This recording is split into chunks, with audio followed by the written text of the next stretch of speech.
Swayam Prabha. Digital India. Educated India.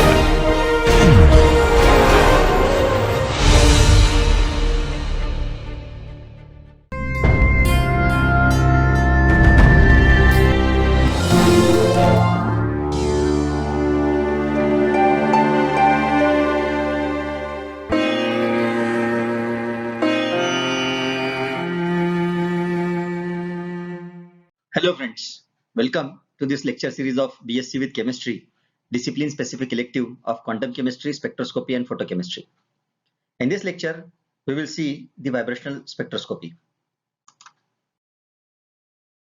Now friends, the vibrational or infrared spectra appears when transitions are induced among the vibrational energy levels, and that too due to the absorption of energy radiations in the spectral range of say 500 to 4000 centimeter inverse. And hence this is also called as infrared spectra. Now it appears due to the change in dipole moment and due to the vibrations or oscillations in the molecule. If basically the excitation energy is sufficiently large to cause the transition from one vibrational energy level to the another in the same electronic level, that results in the vibrational spectra of the molecule. You can see in this figure, herein the black line indicates the electronic region or electronic state. This is the ground electronic state, this is excited electronic state.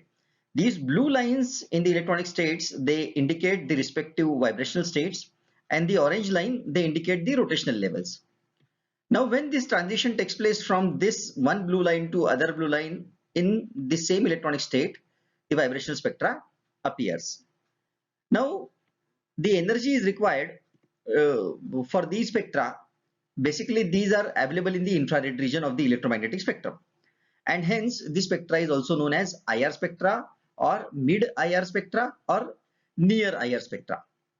Now this type of spectra is shown by only those molecules which possesses permanent dipole moment, or by the molecules whose vibrational motion is accompanied by a change in dipole moment. Now the homonuclear diatomic molecule like oxygen, nitrogen, chlorine, hydrogen, they all have zero dipole moment, and therefore they do not show IR spectra. Moreover, the polyatomic molecules like CO2 may or may not have permanent dipole moment, but when they are subjected to IR radiations, they induce the oscillating dipole moment, and in such polyatomic molecules, they show vibrational spectra. As such, we already have seen that the energy required for the rotational transition is much lower than the vibrational transitions, and hence the vibrational transitions is usually accompanied by the rotational transitions, and such spectra is also called as vibrational rotational spectra. Now in case of liquids, if you see, the rotational motion is quenched due to intermolecular interactions, and hence pure vibrational spectra can be observed in such cases. Now in order to understand the vibrations in diatomic molecule, we assume that the vibrational motion is simple harmonic motion and the molecule is actually simple harmonic oscillator. You can see here these balls, they are performing the simple harmonic motion like this pendulum. Now a simple harmonic oscillator is the one in which they oscillates under the action of restoring force. What I mean by this is the displacement is in opposite direction so as they should reach to the equilibrium position. Now this restoring force is actually proportional to the displacement from the mean position or the equilibrium position, which is given by the Hooke's law. Now you can see in this equation number 1, the Hooke's law is given, and we have seen here, we can see here that this F is equal to minus kx, where k is this force constant and x is actual displacement. Now for such an oscillator energy, the change in this energy, that is dE, for a small displacement of dx, we can write down dE is equal to minus f dx, or we can similarly write down that dE is equal to dE is equal to kx into dx. So if we integrate this, we can have this E is equal to half kx square, and which is going to give us the energy for this vibrational spectra.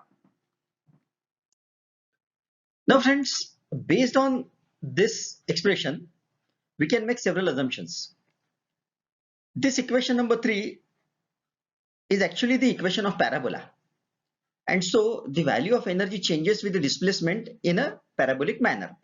Now you can see in this figure here, the change in potential energy with respect to displacement. If we plot, it gives the parabolic structure. Now at equilibrium, say we have x is equal to 0 and therefore the potential energy is also 0. And in this case, the increase in potential energy is continuous. However, according to quantum mechanics, the vibrational energy levels are quantized and therefore the energy is given by particularly this expression. This EV is equal to V plus half into h nu.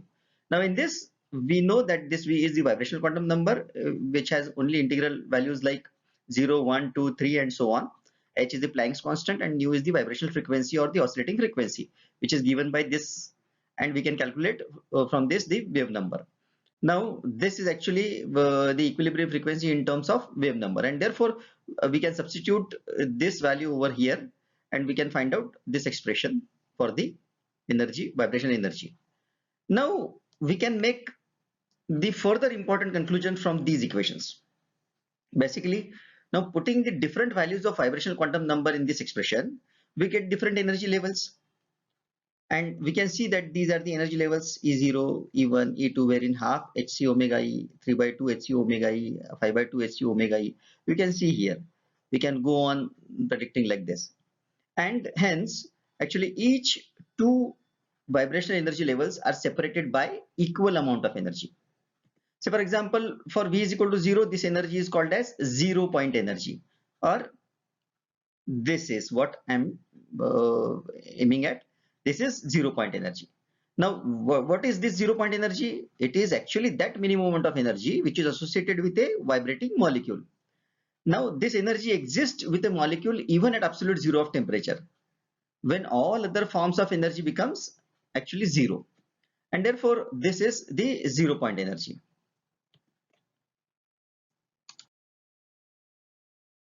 Now, if you try to see the selection rules for pure vibrational spectra, the first and foremost condition for getting vibrational spectra is that the dipole moment of molecule must change due to vibration. Because unless the dipole moment change, we cannot get the vibrational spectra. The molecule need not have the permanent dipole moment, but the change in dipole moment should not be zero. That is what is the first and foremost condition. And secondly, the change in vibrational quantum number should be unity. Both the conditions are written over here. Now, if we try to see the pure vibrational spectra of simple harmonic oscillator,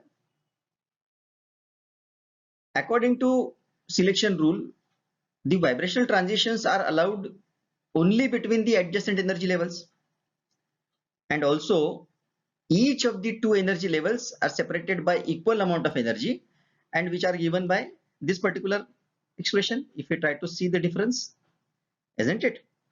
And therefore we will get only one line in the vibrational spectrum of simple harmonic oscillator, isn't it? And that particular frequency in wave number of the line, which corresponds to the fundamental vibrational frequency of the oscillator, basically that particular frequency is the wave number corresponding to that is omega E, and the frequency in wave number of the line of the fundamental vibrational frequency is corresponding to omega E. Basically at room temperature, most of the molecule exist in the ground vibrational state, which we call it as V is equal to 0, and hence only transition of the interest is from V is equal to 0 to V is equal to 1. This transition is called as the fundamental transition, and the frequency corresponding to it is called as fundamental vibrational frequency. That is what is displayed over here. Now, if you try to see the vibration energy levels in anharmonic oscillator, what we have seen that in case of harmonic oscillator, the atoms comes back to the equilibrium position from any distance. But it is not the case with the real molecule. If two bonded atoms are stretched to such a large separation that the restoring force decreases and the molecule dissociate. This is such that the molecule dissociation takes place, and therefore it is not harmonic oscillation, and therefore we call it as anharmonic oscillations or anharmonic oscillator. P.M. Morse studied the effect of stretching on vibrational energy of the molecule, and he put forward an equation which is called as Morse equation, and this equation is given by this expression, where we know that this dE is the dissociation energy of the molecule, R is the internuclear distance at any position, and Re is the equilibrium distance. Now, the Morse potential curve is basically shown here. You can see this is the Morse potential curve. When we apply the Schrodinger wave equation and when we try to solve this using the Schrodinger wave equation, the value of potential energy, if we take from this particular Morse equation, the vibrational energy levels are given by this expression. Now, if you see here, this is the original expression minus this particular term is involved over here. And therefore, it can be seen that the separation of the two energy levels is less by this particular factor. Isn't it? In this factor, this Xe is called as the anharmonicity constant. And therefore, as compared to harmonic oscillator, the energy will always be less by particularly this factor. Now, as the value of vibrational quantum number goes on increasing, this separation subsequently goes on decreasing. And hence, the energy levels are not equally spaced, but they fall closer and closer as the energy increases. And finally, the energy becomes continuous. You can see here, the energy becomes continuous almost in this region, and we obtain the continuum kind of region. Thus, the conclusion is various transitions are possible from V is equal to 0 to V is equal to 1, V is equal to 0 to V is equal to 2, V is equal to 0 to V is equal to 3, etc. And we can get the bands of transition. When we get the different bands in the spectrum, the most intense band will be that of the transition from V is equal to 0 to V is equal to 1. This is due to the fact that the greater population of molecules are always lying in the ground vibration level, that is 0 point energy level, that is V is equal to 0 level, and this particular intense band is called as fundamental vibrational band, isn't it? And further, the absorption corresponding to this is called as fundamental absorption. Now further, we get the weak intensity band corresponding to the transition from V is equal to 0, and which is called as first overtone band, and extremely weak band corresponding to the transition from V is equal to 0 to 3, it appears, and which is called as second overtone. And this particularly, this dark line corresponds to the energy curve of anharmonic oscillator, and which we call as Morse potential curve, and this dash line is actually the ideal one, which is the energy curve for simple harmonic oscillator. This is the dissociation energy line, and this distance is equilibrium distance, whereas from this equilibrium distance it increases and it decreases further, and it has been plotted against the potential energy. Further, if you try to see the vibrational rotation spectra, now pure vibrational spectra can be observed only in liquid cases, where the rotational motion is inhibited by the intermolecular interactions. Now in case of gaseous state, the molecules are rotating continuously irrespective of their vibrational state, and the energy required for rotational transition is extremely small as compared to the vibrational transition, and therefore the vibrational transitions are invariably accompanied by the rotational changes. Now such gaseous molecules give basically the rotational vibrational spectra, and the energy of vibrating rotor is given by the sum of vibration energy and rotation energy, which can be seen over here. It can be represented like this. Okay, and we also know that this E is equal to hc into nu bar, which is wave number, and we can replace this expression with this. We can find out this expression. We can subsequently come to this expression. Now substituting these values of vibrational and rotational quantum number, wave number, we can arrive at this expression wherein there is the cognizance of rotational part as well as vibrational part, isn't it? Now, since most of the molecules are in ground vibrational state, and if you consider a vibrational rotational transition from say V is equal to 0 to V is equal to 1, which is accompanied by the rotational transition from J to say further J dash, the first rotation level, the wave number corresponding to this transition is basically given by this particular expression, isn't it?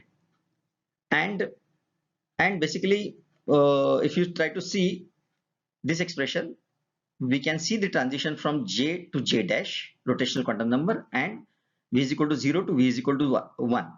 Now if you further solve it, we arrive at this particular expression.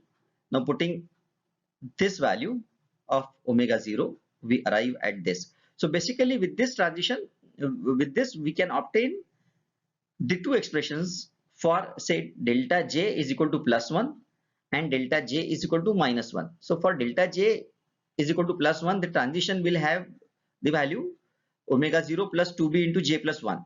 And for delta J is equal to minus 1, we will have omega 0 minus 2b into J dash plus 1, where this J and J dash can have values from 0, 1, 2 and so on, isn't it? And we can have now the bands which are produced due to this kind of transitions. So we have seen that vibrational rotation lines are obtained at positions given by these equations. So we have got these two equations now, and with the help of these two equations, we can see in this figure very important conclusions can be drawn. Now if you see firstly that the no lines will be obtained at basically this part omega 0, and this particular wave number is called as the band center or band origin, isn't it? And particularly this frequency is called as fundamental frequency because this is at origin. And secondly, now if you now put the values of say J is equal to 0, 1, 2 and so on, we get various equally spaced lines with the spacing of 2b. You can see here 2b, 2b, 2b on this side, 2b, 2b, 2b on this side, isn't it? And also now if you see for say for delta J is equal to minus 1, what we will get lines with the frequency which will be lower than the fundamental frequency, and this group of lines is called as P branch. This is particularly the region if you see here, isn't it? And subsequently say for delta J is equal to plus 1, now we get the lines with the frequency higher than that of the fundamental frequency, and this group of lines is called as R branch of the spectrum, that is of this side, isn't it? For delta J is positive in this side, and obviously for delta J is equal to 0, that is for the purely vibrational spectrum, we should get lines at the fundamental frequency, that is at this region. Okay, so this group of lines is called as Q branch of the spectrum. You can see over here, isn't it? And this branch is not observed particularly in vibrational rotational spectrum, and this particularly observes or appears in only purely vibration spectrum. Although there is an exception of nitric oxide in this case, say delta J is actually the forbidden for all the diatomic molecule, but there is only one exception to this case is nitric oxide, where one would observe the Q branch as well. So if you try to see the applications of vibrational rotation spectra, from this vibrational rotation spectra, it is very much possible to calculate the distance between each two lines in P or R branch. And since we know that the separation is 2b, and also this b is related to the moment of inertia, because we know that this b is h upon 8 pi square ic, and therefore I can very easily calculate from this equation the distance between the two molecules, or distance, molecular distance. Now, since I is related to bond length, and I is actually equivalent to mu into r square, so I can calculate very easily the bond length of the molecule. Another application of the vibrational spectroscopy is that the calculation of force constant becomes easier, because this force constant is related to vibrational frequency, and because you can see this particular expression wherein we can see this force constant is related to vibrational frequency, and with this expression we can calculate this force constant. Now, knowing the values of this wave number, reduced mass, it is always possible to find out the constant for a particular bond, that is K. We have this formula. So this is all about the theory part of this particular spectra. Now friends, based on this knowledge, let us try to find out degrees of freedom and the normal modes of vibration. Now the number of variables required to locate all the atoms in a molecule is called as degree of freedom. Say for a single atom, there are only 3 variables that are required to locate it, isn't it? However, for a polyatomic molecule, the things are little different. And that too, if we consider a polyatomic molecule containing n number of atoms, the total number of degrees of freedom will become 3 into n, that is 3n.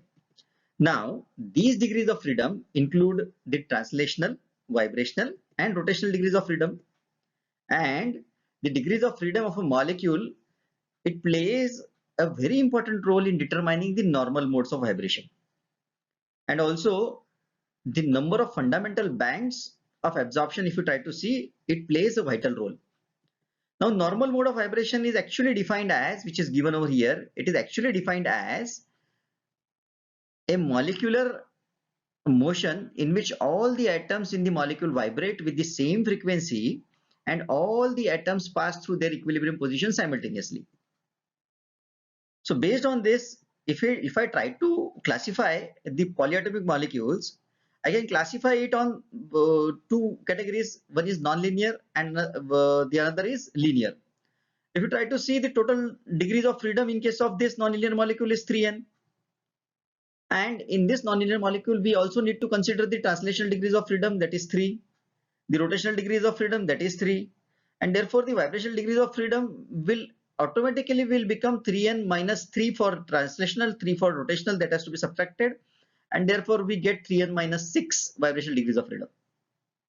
And hence, the nonlinear molecule has 3n minus 6 normal modes of vibration. And so, 3n minus 6 fundamental bands of absorption, basically.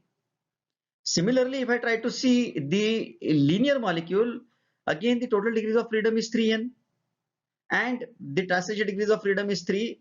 The rotational degrees of freedom in this case is 2 because the molecule is linear, isn't it? And therefore, the vibrational degrees of freedom will be 3n minus 3 minus 2, and therefore it is 3n minus 5.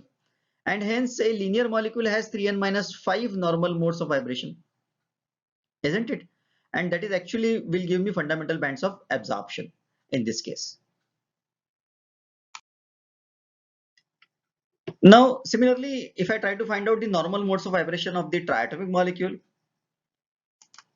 how many number of ways in which such molecules they can give the vibration? So the number of vibrational degrees of freedom which we can calculate from the molecule corresponding to the normal modes of vibration. We can see here, say suppose we consider the triatomic molecule, there can be vibrations of 2 types. One is stretching vibration, and this type of vibration arises because there is a stretching and contracting of the bonds without producing any change in the bond angles. What I want to say is the distance between two atoms increases or decreases, but the atom remains on the same bond axis. That is what is the meaning. Now there are two types of stretching vibrations. One is symmetric stretching and another is asymmetric stretching. That is what is given over here. Now in case of symmetric stretching, you can see that in this type of stretching, the moment of bonded atoms is in the same direction with respect to the central atom. That is, both the bonded atoms move towards or away from the central atom simultaneously. Whereas in case of asymmetric stretching, if you see, one atom approaches to the central atom whereas the other atom approaches away from it. We have tried to show here this kind of motion, and hence both the stretching and vibrations become infrared active. However, this symmetric stage does not change the dipole moment of the linear molecule, and so it becomes the infrared inactive.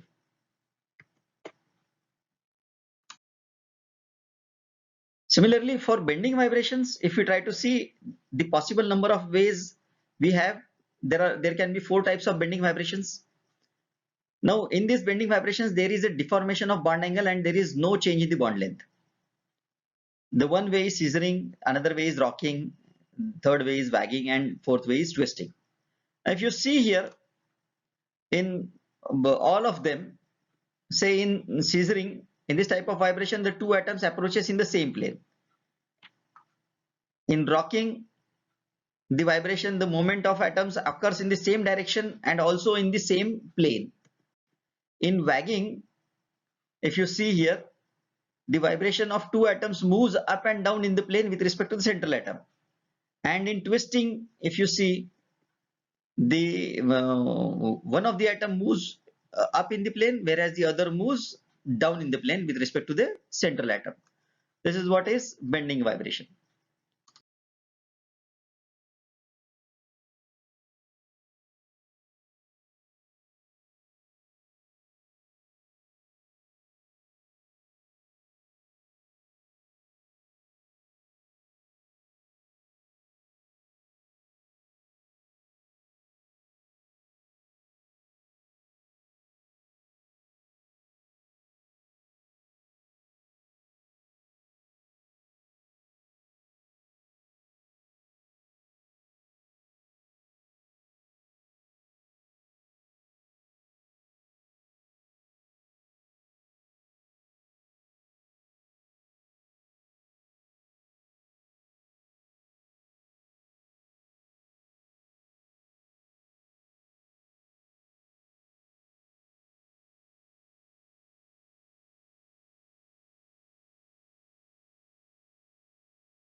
If you further try to see the vibrations in water molecule, we can have 3n minus 6, that is equal to 3 modes of vibrations: symmetric stretching, symmetric bending, and asymmetric stretching.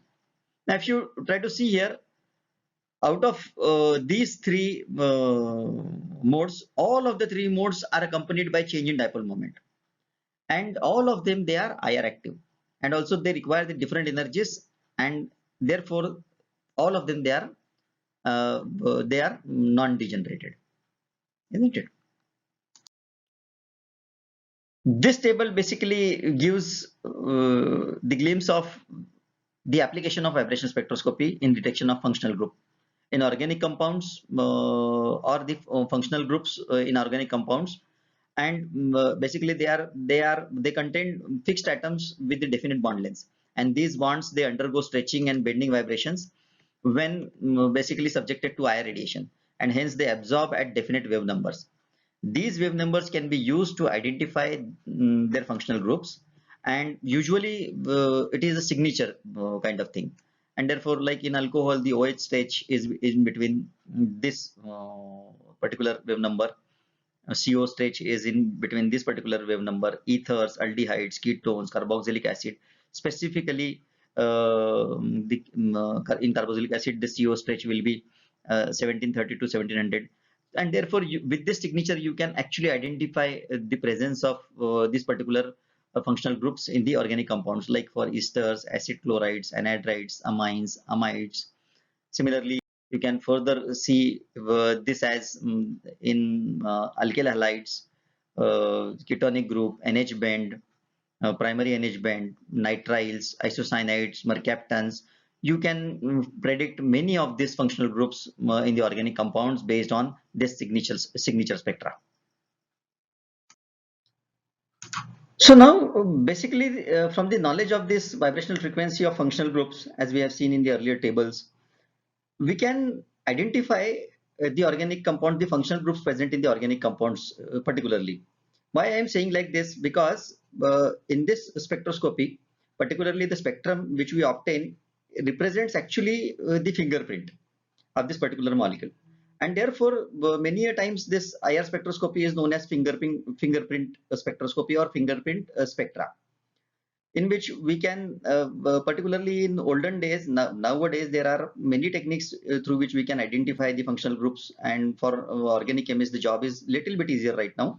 However, in earlier times, old days, this was the golden tool to identify the organic functional groups which are present with the compounds, and it can be find out with the help of this table, with which we can actually figure out what functional group is present at what frequency level. One of the example is tried to present over here of the hexanoic acid. If you that way try to see in the example, and the particular figure represents the IR spectrum of the hexanoic acid. Now, if you look at this figure, there are CH2 bending modes at around say 1500 degrees, 1500 centimeter inverse.